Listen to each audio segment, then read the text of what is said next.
Once upon a time, there existed a plumber. A plumber who, somehow, had found a way into the hearts of people all across the world.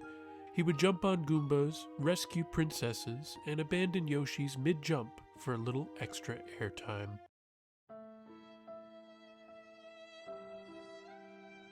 For a while, everyone thought he and his brother would continue on like this forever, consigned to a life of wahooing into eternity. That is, until a little game called Super Mario RPG came along to shake things up. Square had a different vision for the mustachioed menace, one that involved more than platforming and delved deep into their specialty, an RPG adventure built just for Mario and friends. And it worked. In fact, it worked so well that the potential for what could be a Mario game suddenly opened up in a way people never imagined.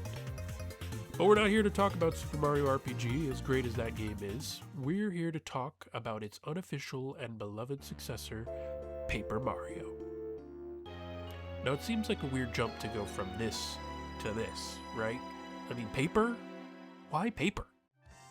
But Intelligent Systems were cooking, and we needed to sample the dish for ourselves to see them. This game had everything you wanted to see out of a classic RPG. Lovable characters, an adorable world to explore, a well-crafted story, cozy vibes. It was just a dream. It worked so well that they made a second game, one that was widely regarded to be even better. Somehow, they managed to pull off a miracle, and that could only mean good things for the franchise moving forward. Thousand Year Door created an expectation for fans that this series would continue to serve up absolute bangers for generations to come. So, what went wrong? Now, I know some of you are out there saying that you like the new stuff. Color Splash was funny, you cry. Super Paper Mario had a good story, I hear you say. And you know what? I kind of agree.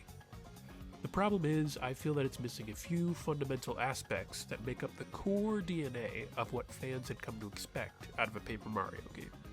The new games are still well made, for the most part, but the game started to rely more and more on gimmicks with each title that came along. Instead of leaning into the Mario aspect, the devs seemed determined to lean more into the paper, and thus forget what was so gosh darn charming about the series in the first place. Let me explain what I mean. Firstly, what is it that makes these games so memorable? The levels? The combat? Maybe the music? I mean, yeah, in part. But to me, what makes these games specials are the characters that inhabit it. Individuals that pepper each game with flavor and substance that would otherwise be missed. These aren't just toads with different colored spots, they're completely unique characters with different styles, shapes, and personalities. They make the world feel complete and rich, and offer a glimpse into what the Mushroom Kingdom, and beyond, look like. Nothing is homogenized, and everything feels delightfully creative.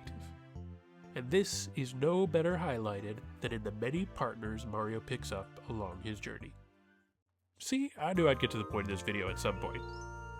Anyway, when you look at the roster of these guys, it's no wonder why they really spice up the game. Suddenly, Mario has a whole traveling brigade of quirky characters with character traits and opinions of their own, who all comment on the events of the game as they unfold, and help Mario fight off the bad guys with their own style and flair. Instead of just Mario running around, we've got a timid Koopa trying to save his father, a pink Mom-Om chick out for revenge, a Wind Spirit X-Star ghost lady, and that's just scratching the surface. Yoshi Kid lets you fly over gaps, Watt lights up any room she's in. Goombella always has tea to spill about any character she sees. It all adds both utility and fun to these partners, and allows for them to be more than just window dressing. Do you think modern Nintendo would allow anything half as interesting as Lady Bo? Here you've got a rich Boo lady in this haunted manor who summons Mario out to announce that she's captured a star spirit and says she'll trade him for help beating up some guy who eats ghosts. And then she forces herself into your party. That is 1,000,000 times more sass than anything in Color Splash or Origami King. And to top it off, after it's revealed that Tubba Blubba is just a sad guy the Boos used to pick on, she just goes, "Sorry, not sorry, must suck to suck, idiot," and laughs at him. Absolutely savage. Now, I know some of you are probably going to mention that Origami King brought back the partner system with the likes of Bobby and Professor Toad and a few others to try and reignite that spark. To which I say, you're joking, right? I mean, it's not even comparable. Bobby he's just a generic Bob-omb. He doesn't even help you in battle. He's just kind of there and then he's gone with nothing more to add than a few jokes. It's like Nintendo and Intelligent Systems both knew we've been clamoring for companions to come back, so they just did the least amount of effort they possibly could and called it a day. Compare Bobby to his Thousand-Year Door equivalent, Admiral Bobbery. You've got this salty old sea dog, a guy whose first love is to the sea, and the second was his departed wife, Scarlet. He spent so long at sea that when she grew ill and passed, he wasn't there, and spent years after blaming himself, vowing he'd never return to the sea.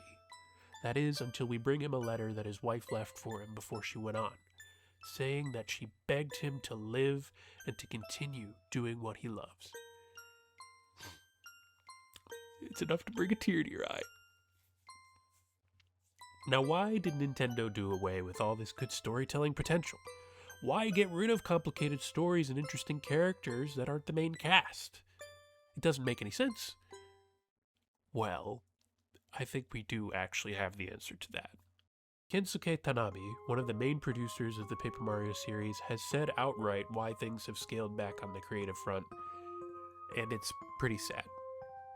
Quote, "Since Paper Mario Sticker Star, it's no longer possible to modify Mario characters or to create original characters that touch on the Mario universe."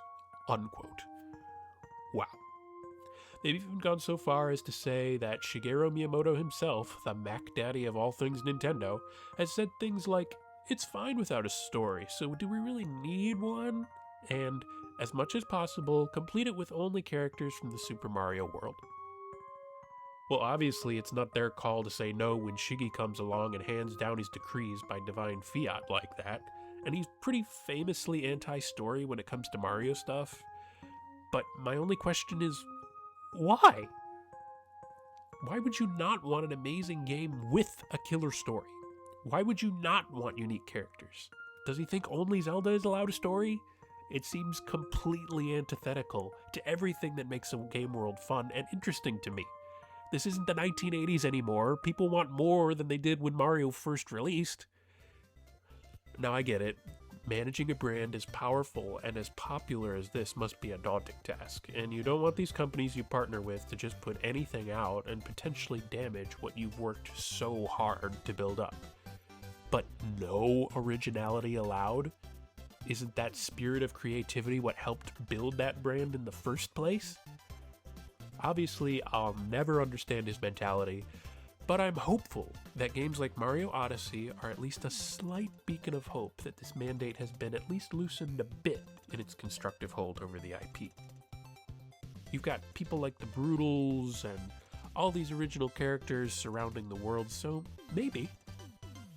Even the new Mario and Luigi game seems to allow some leeway on the creative front, and that was a breath of fresh air in and of itself.